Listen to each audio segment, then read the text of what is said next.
Welcome back to my 1990 MasterCraft Prostar 190 project. I've decided to replace the carpet in this 33-year-old boat. I've never replaced carpet in a boat before. This is going to be a first for me. So tune in to what will probably be a 3 or 4 episode series documenting every step of this project, all the challenges I face, and I think you're going to enjoy it. To be sure you don't miss out on a single step of this project, please subscribe to my channel, share it with your friends, hit like, ring the bell, do everything you need to do to make sure you don't miss any of this project. I spent some time on YouTube trying to find a video of someone putting carpet in a MasterCraft, and I haven't been able to find it. I've never put carpet in a boat before, so we're going to wing it.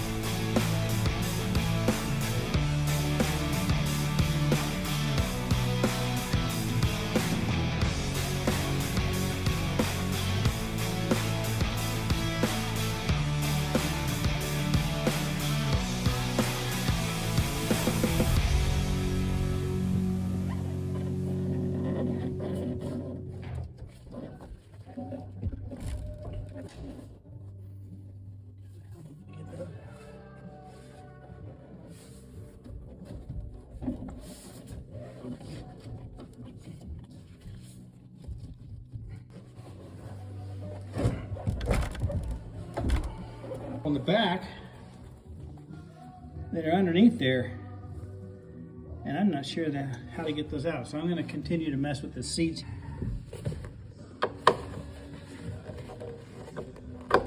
Perhaps when I get the seat apart, I can work on those tracks and get them sliding better, and then I can have enough room to get this installed easier. That's the other thing that's going to be tricky once the new carpet's down, is finding these holes. I got to come up with a way to somehow align everything so I can get back in these same holes, because that's going to be tricky.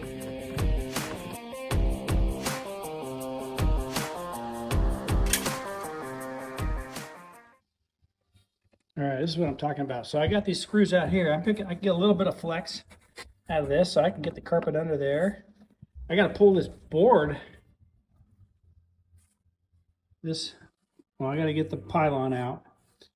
Pull this center board out. I'm going to have to slip this board out from underneath this thing. I think that's just going to be really tricky. I got to pull the blower hoses out. That's no problem. But this is where I'm really concerned right here. This vertical it's pressed in tight into the carpet. So that clearly they have put the cap of the boat on here after the carpet went in. So this was not really designed to be redone. The blower hoses, this white one, just pulling it out of here, kind of boogered it up. Normally you can just flex this in a little bit and get it out. Since it's so brittle, it tore. So that's called collateral damage. All right, I'm working on removing the pylon. There are 2 U-bolts. There's one U-bolt that goes in from this side, and one that goes in from the other side, access through this little hole in the floor. So I got to this U-bolt with a 3/4 inch socket, just a standard 1/2 inch drive 3/4 inch socket. On this side, it requires a deep socket. So, and I don't have a deep socket, 3/4 deep, but I do have a, what is this, 17? No. I have a 19 millimeter and it fits great, and I've already loosened it up a little bit. So I'm going to keep loosening up these U-bolts and see if I can't slide this pylon straight out.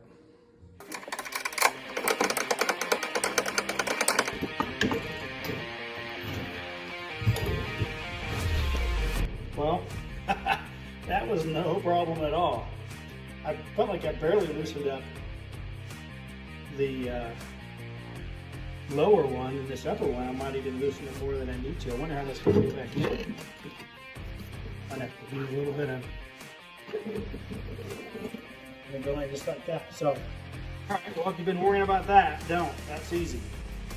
Just get out the right tools. Lost my hat somewhere in there. Okay, cool. So now, see if I can't slip this bottom, this floorboard out from underneath that observer's seat base that barely moves.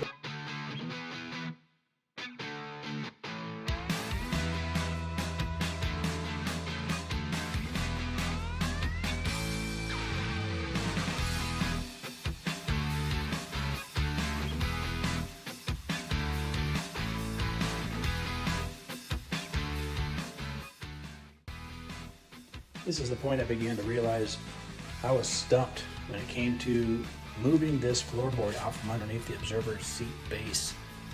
This part is simply landlocked underneath the fiberglass. It appears that the boat was carpeted before the top cap went on, and that leaves very little flex at all. And in order to get the carpet out from under there, and especially to get any new carpet in.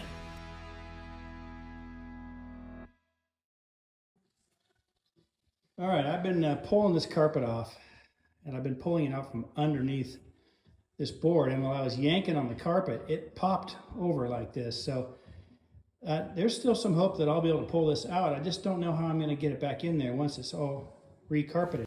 So I continued to mess around with this floorboard for a ridiculous amount of time, and I came to the conclusion that I'm going to attempt to carpet this piece right where it sits. I will shift it around enough to get carpet folded under the edges and glued on as best I can. And then once it's screwed back down, it's not going to go anywhere for another 30 plus years.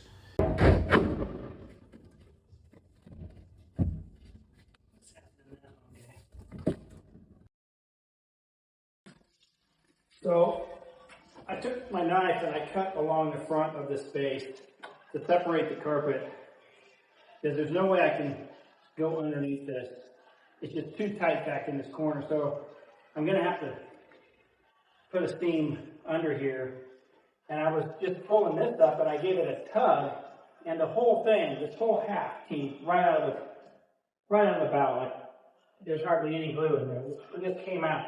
So I'm going to try to pull it all out through the side here.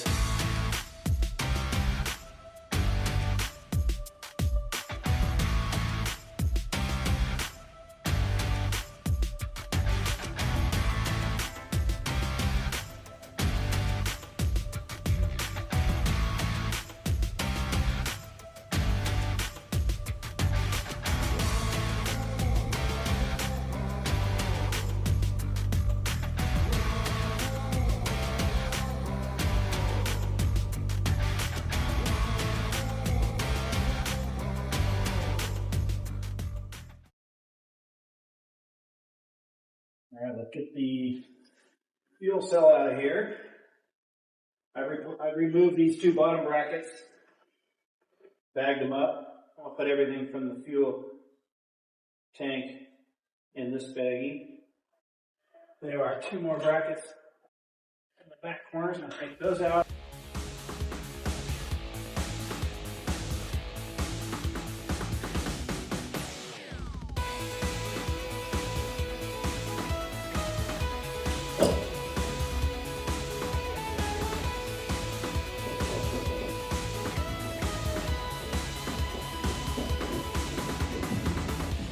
Two clamps on it here.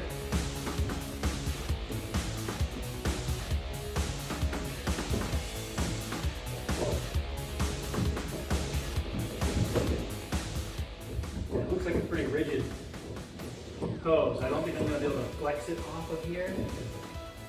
So I think I'm going to have to pull the fill neck top and lift the whole thing in.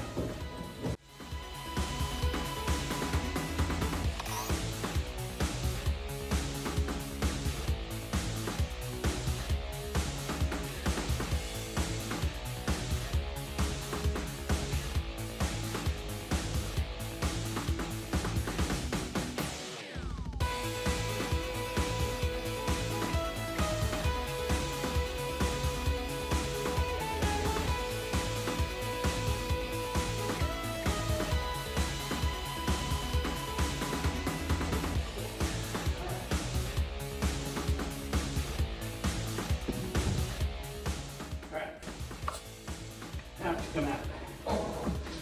That was no fun.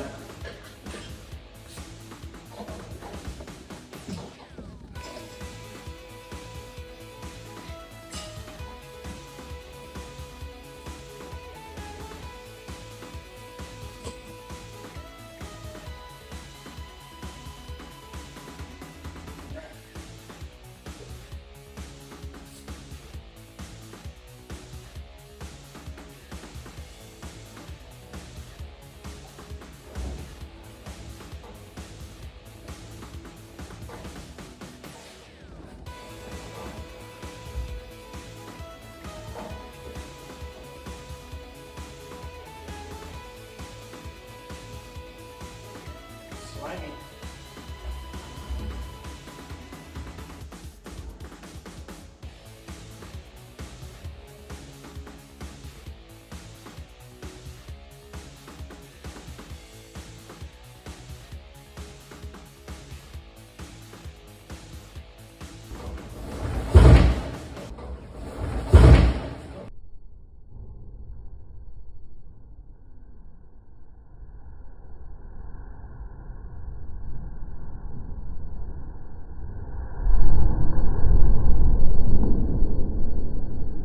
Okay, it's out. All the gas went flying down there, and there's probably 2 gallons of fuel left in there. That's okay. I pumped out as much as I could yesterday. I filled everything, my truck, my motorcycle, 2 gas cans, and I still had 2 gallons left in here. I figured I could handle that, but wow, it is interesting in here. So they've got rub rail insert material laying down here. I'll show you a close-up. In and among all the gunk and goo. It's just nasty, so nasty. So I see it's screwed down. I could probably reuse those. I'll clean them up. I'll take a picture of this so I make sure I put it back in the same way.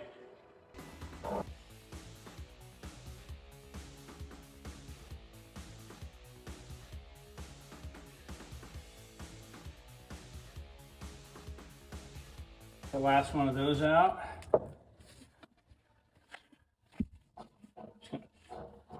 Temporarily just slide this out of the way and try not to step on it because now it's sitting on my exhaust.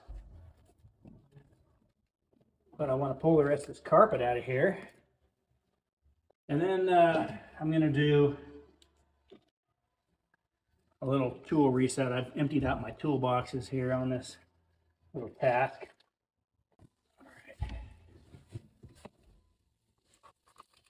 This is so nasty.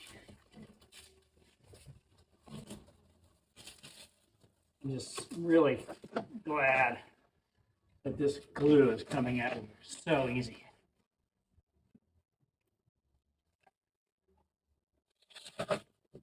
Speak too soon, but it's been nice. There's a missing nut that was missing from somewhere. Find out where that goes there. Okay. Motor mount plate. Got that back in there. Floor back in place here so I can use it.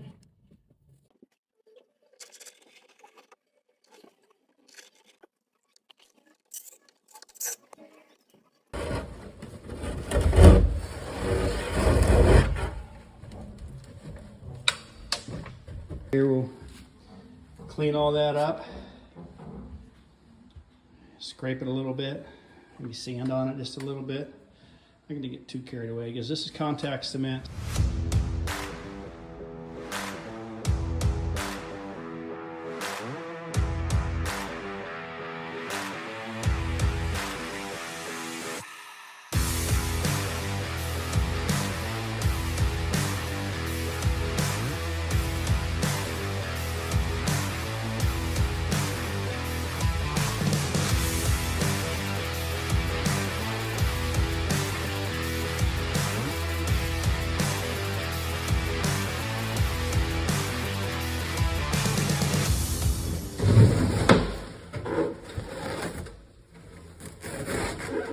The other side, it's popping right off, super easy. I've got this piece completely loose. This back corner is just so nasty. It's got about a ½ inch of mud in the corner, so I got to get this outside. I want to rinse that off. So I do want to use this as a template for the new carpet. I just got a phone call. My carpet is in now. I got to go pick it up. Not that I'm going to be putting it in anytime soon. I got a lot of prep work to do before that happens.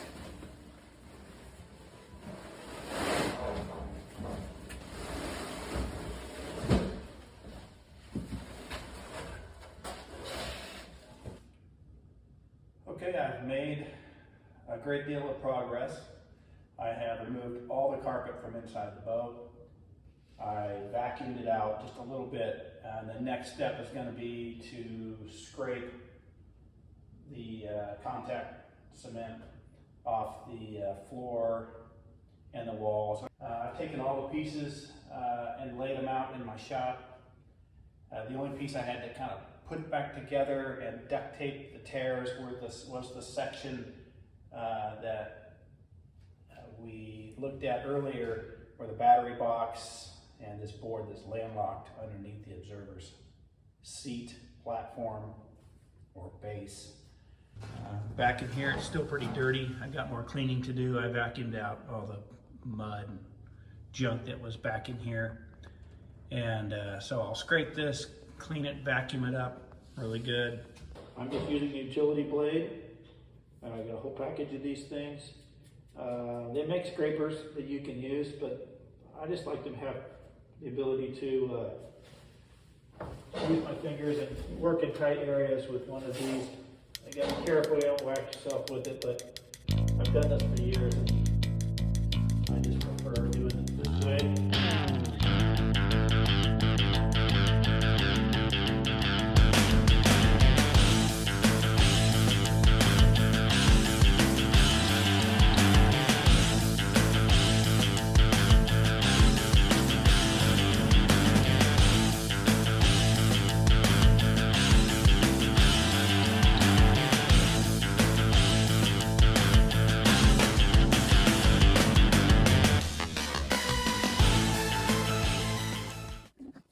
All right, I've been experimenting with, when I pulled this carpet out from under here, this was so tight. It was just pressed in very tight right there. There's no way I could get the carpet out or back in. So what I'm doing is I'm undercutting this so it's the same distance off the floor as over here. Over here it's about 3/16. But here it's just tight. And I still have room. It'll flex enough to screw down tight, but I'm going to undercut this 3/16 of an inch. The carpet's about 3/4 of an inch. And that way I'll be able to slip the carpet under here. And then when I screw it down, it'll be tight against the carpet. I'm going to have to come in here with a little gel coat and fix this because I boogered up the gel coat right here when I undercut this on the first pass.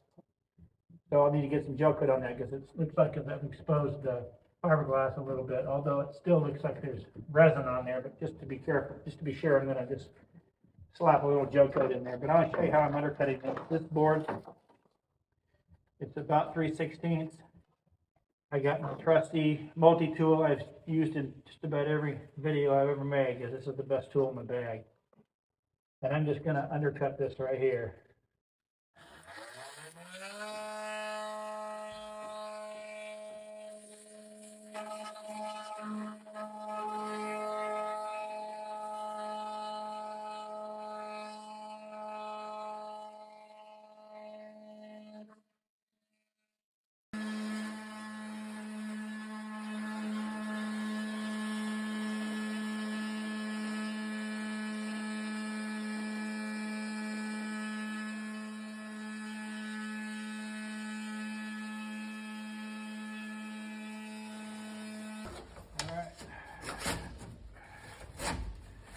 So I've undercut that, and the floor is contoured here just a little bit. It's got a little swell in it right here, and it dips down. So now the shape of this base is the same shape as the floor. So it'll go down tight on the carpet. But now I can get enough flex out of it that I can get the carpet under it. So I think that's going to be a good solution. It looks good, and when the carpet's on there, it'll be sucked into the nap of the carpet. You won't see it. Looks really good. I've spent a couple hours scraping the glue off the floor with just a blade, and it's going really easy. I am planning on scraping the rest of this here in the next hour or two.